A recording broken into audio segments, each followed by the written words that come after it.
Pertemuan dengan Bang Vicky alhamdulillah. Jadi kronologisnya emang beberapa hari yang lalu beliau WA ke saya, Ustadz, ada waktu kapan nih mau ngobrol sama Ustadz, sama istri saya juga nih lagi ada masalah dikit katanya gitu.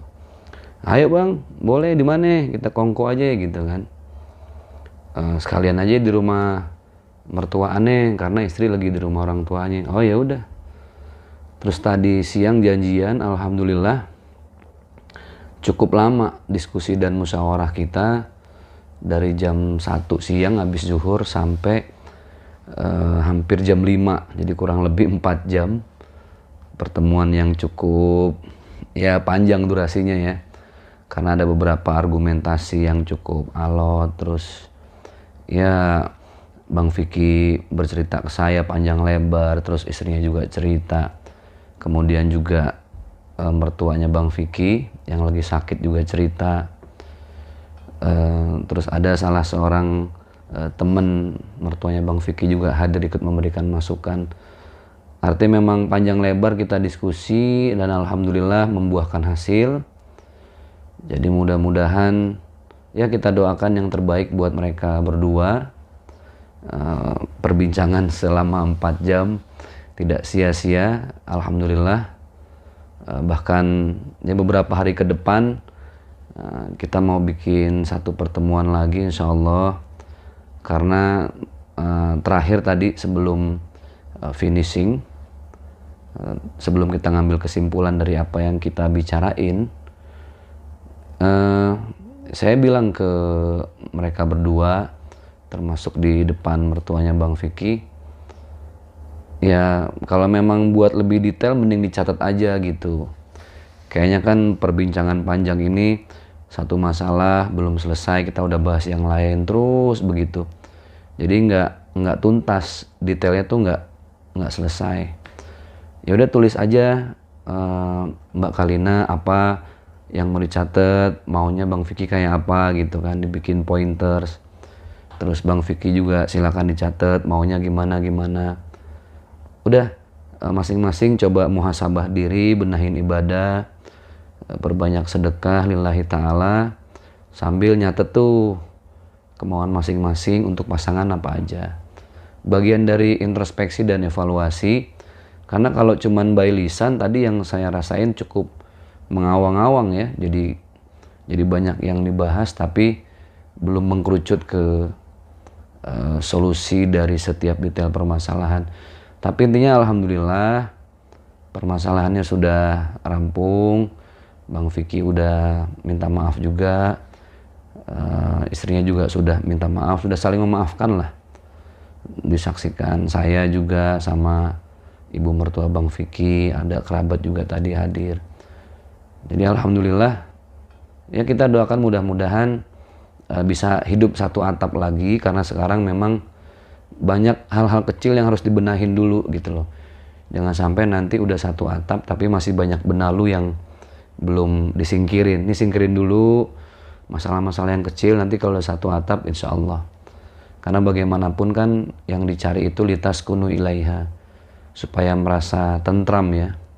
Ada mawaddah, ada rahmah, ada cinta, kasih sayang. Itu kurang lebih hasil pertemuan tadi dengan Bang Vicky, istri, ibu mertua beliau, dan ada salah seorang kerabat.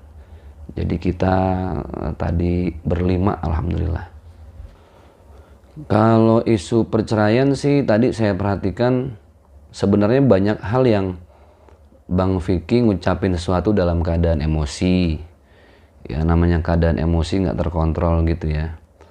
Tapi garis besarnya saya lihat mereka masih saling sayang, saling cinta. Tadi Bang Vicky juga saya tanya lebih tegas lagi, Bang Vicky gimana, masih mau mempertahankan rumah tangga apa enggak, masih sayang sama Mbak Kalina apa enggak? Karena jangan sampai nanti kita ngomong panjang lebar tapi ada niat untuk tidak mempertahankan rumah tangga gitu. Bang Vicky bilang, dengan saya datang ke sini aja Ustadz, ini udah pertanda saya mau buktiin kalau saya mau mempertahankan rumah tangga saya dan lebih sayang lagi sama istri. Ya alhamdulillah gitu. Dan berikutnya Ya mudah-mudahan kita hanya berdoa semoga semua sehat, lancar, bisa berumah tangga satu atap lagi, semakin terbuka lagi komunikasinya, semakin banyak ngalah, dan semakin banyak mengembalikan semua permasalahan apapun di rumah tangga. Bukan ke teman, bukan ke kerabat ceritanya, tapi cukup kepada Allah. Gelar sejadah, tetesin air mata, banyakin zikir, tahlil, tahmid, tasbih, sehingga lebih mendekatkan hati Bang Vicky dan istri ini kepada Allah Subhanahu. Masalah Bang Vicky curhat apa aja, ya biasalah, masalah rumah tangga, masalah A sampai Z tadi beliau udah cerita banyak, tapi alhamdulillah secara gentle Bang Vicky beliau udah nyampein ke saya ini nakoda, gimana pun saya yang mimpin perahu rumah tangga ini. Jadi saya lebih mau banyak introspeksi diri. Saya bilang ya bagus Bang, karena dalam Al-Quran itu kan yang pertama kali diperintahkan sama Allah untuk introspeksi, evaluasi, menghindari diri dari neraka itu kan kita sebagai laki-laki, sebagai imam. Qu anfusakum wa ahlikum nara. Begitu Allah Subhanahu wa taala berfirman. Setelah kita mengevaluasi, baru kita mengajak keluarga nih untuk sama-sama membenahi diri. Itu tadi saya sampaikan juga.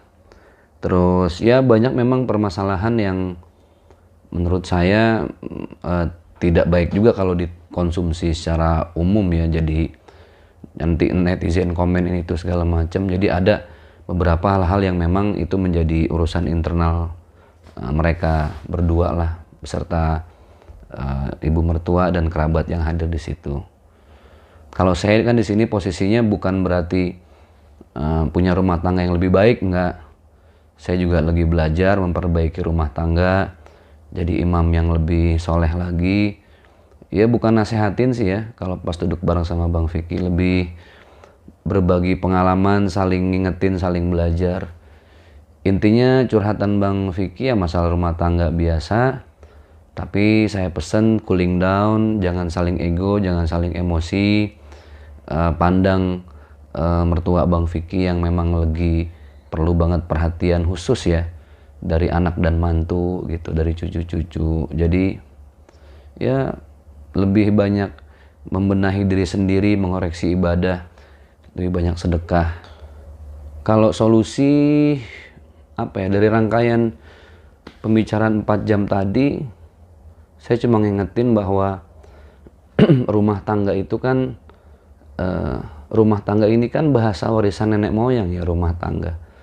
Jadi harus kita bayangin itu tangga zaman dulu tuh kan memang apa ya, tinggi dari bambu, terus ada anak tangganya banyak, dan dari satu anak tangga untuk naik ke anak tangga yang lain ini kan ada jedah kosong.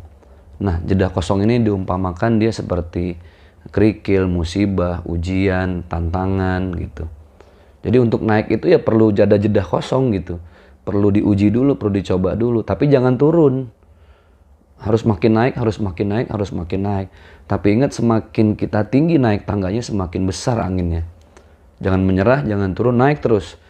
Nah itu saya sampaikan, artinya masalah apapun yang ada di rumah tangga Bang Vicky, tetap Bang Vicky harus mengajak istri untuk lebih banyak mengintrospeksi diri, membenahi ibadah, supaya solusi yang ada itu bukan hanya semata-mata dasarnya logika, tapi lebih mengembalikan kepada Allah Subhanahu wa ta'ala. Kalau untuk serumah tadi juga udah dibicarain ya. Jadi sepertinya mereka sepakat untuk ngehilangin benalu-benalu kecil dulu nih. Ya masalah apalah, finansial yang kecil-kecil lah. Cemburu-cemburu yang ya wajar lah di rumah tangga ya. Itu coba dihilangin dulu, dikikisin dengan komitmen yang baru lagi. Baru coba tinggal satu atap dengan nuansa cinta yang lebih baru, nuansa iman yang baru, nuansa ibadah yang baru, sehingga mereka berumah tangga lebih fresh lagi. Jadi gitu, kayaknya mereka deket-deket ini mungkin 1 minggu juga udah serumah lagi insya Allah. Cuman tadi pertimbangannya istrinya Bang Vicky ini kan harus ngerawat ibu ya. yang sudah dalam keadaan jangankan untuk bangun dari tidur, gerakin kaki aja tadi saya lihat juga udah agak susah ya. Bahkan Mbak Kalina juga ada di rumah orang tuanya sampai gantiin popok dan lain sebagainya lah. Mungkin ini harus dibicarakan lagi, diurun rembuk lagi, supaya bagaimana caranya secepat mungkin bisa lagi satu atap. Amin ya Rob. Endingnya dari kurang lebih 4 jam tadi kita bermusyawarah, ngobrol, diskusi, tabayun, benahin benang kusut ya, cari benang merah supaya sama-sama jadi maslahat. Seperti saya sampaikan di awal, udah dibikin pointers aja per poin. Mbak Kalina maunya apa? Kan banyak nih tadi yang sudah dibahas satu, tapi kan tidak terselesaikan secara baik tuh. Nah, makanya kalau dibikin poin, Bang Vicky juga bikin poin, nanti ada waktu kita ngobrol bareng lagi, lebih santai lagi, supaya dari keinginan masing-masing tuh terdeteksi dan solusinya juga jelas. Ada yang nyaksiin, ada yang ngeliat. Jadi suatu saat ketika mereka sudah satu atap, kalau diantara kedua belah pihak dari mereka ada yang lupa, nah saya mungkin ibu mertua Bang Vicky juga bisa ngingetin lebih lanjut bahwa ada kesepakatan-kesepakatan yang sudah ditandatangani bersama. Jadi itu ya buat maslahat lah supaya mereka saling menjaga. Tapi secara garis besar saya lihat mereka masih tetap sayang kok, saling cinta gitu ya. Tadi selesai diskusi pun saya sempat diajak makan, kita bertiga makan bareng, ngobrol. Istri Bang Vicky nyiapin sayur asem, terus teri gitu ya, khas Betawi lah.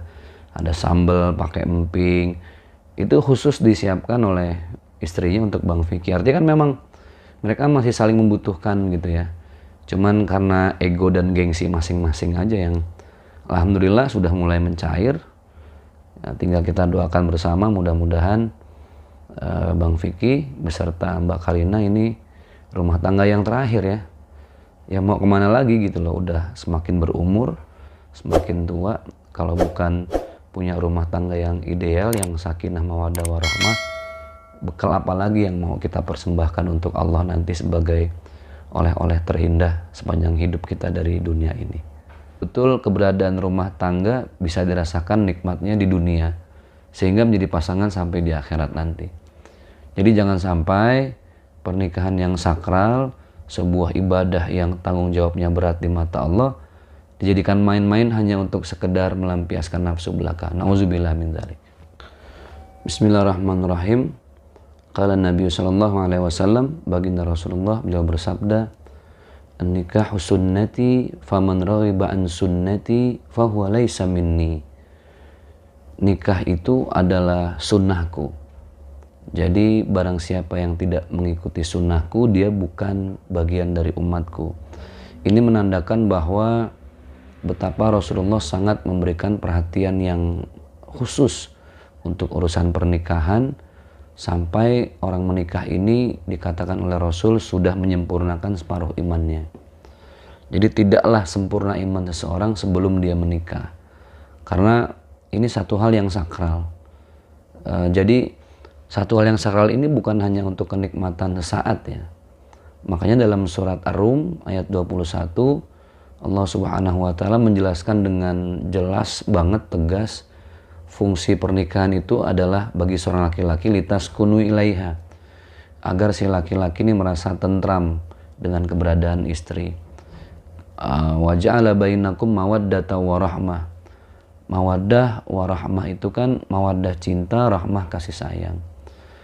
Cinta ini sesaat, lebih kepada fisik ya, apapun yang bersifat duniawi. Tapi kalau rahmah ini kasih sayang. Jadi kalau orang cuma mendapatkan cintanya saja ketika menikah, maka dia jauh dari keberkahan. Padahal orang berumah tangga itu adalah nilai ibadah. Ibadah yang paling nikmat, ibadah yang paling enak itulah pernikahan. Tapi tetap tidak lepas dari pertanggungjawaban. Nah, semua kan kembali kepada niat. Innamal a'malu binniyat wa innama likulli imri'in ma nawa. Saya ulang ya, tadi dipotong Bang. Innamal a'malu binniyat wa innama likulli imri'in ma nawa. Jadi segala pekerjaan kita itu harus dilihat dari niat awalnya untuk apa. Jadi kalau pernikahan hanya untuk sekedar menghindari zina di mata Allah, melampiaskan nafsu, dia nggak dapat keberkahan, nggak dapat kebahagiaan, mungkin cuma dapat kesenangan. Karena orang menikah itu kan yang mau dicari tiga ya, nggak cuma senang, tapi bagaimana dia mencari bahagia, dan yang paling mulia bagaimana meraih berkah dari pernikahan. Senang itu diukur ketika pernikahan niatnya hanya untuk ya kenikmatan syahwat belaka. Senangnya dapat, tapi nggak akan nemu bahagia. Karena orang yang bahagia dalam rumah tangga ketika dia bersyukur, apapun kekurangan istrinya, apapun kekurangan suaminya, dia akan bahagia, akan menerima apa adanya. Yang lebih hebat lagi ketika pasangan suami istri itu bisa meraih berkah dalam rumah tangganya, al-barakah. Keberkahan itu ketika suami istri di rumah tangga, hidupnya bisa bermanfaat tuh buat siapapun, buat tetangga, selalu rutin dengan sedekah anak yatim di rumahnya, ada pengajian majelis ilmu setiap minggu. Jadi betul-betul keberadaan rumah tangga bisa dirasakan nikmatnya di dunia, sehingga menjadi pasangan sampai di akhirat nanti. Jadi jangan sampai pernikahan yang sakral, sebuah ibadah yang tanggung jawabnya berat di mata Allah, dijadikan main-main hanya untuk sekedar melampiaskan nafsu belaka. Nauzubillah min dzalik.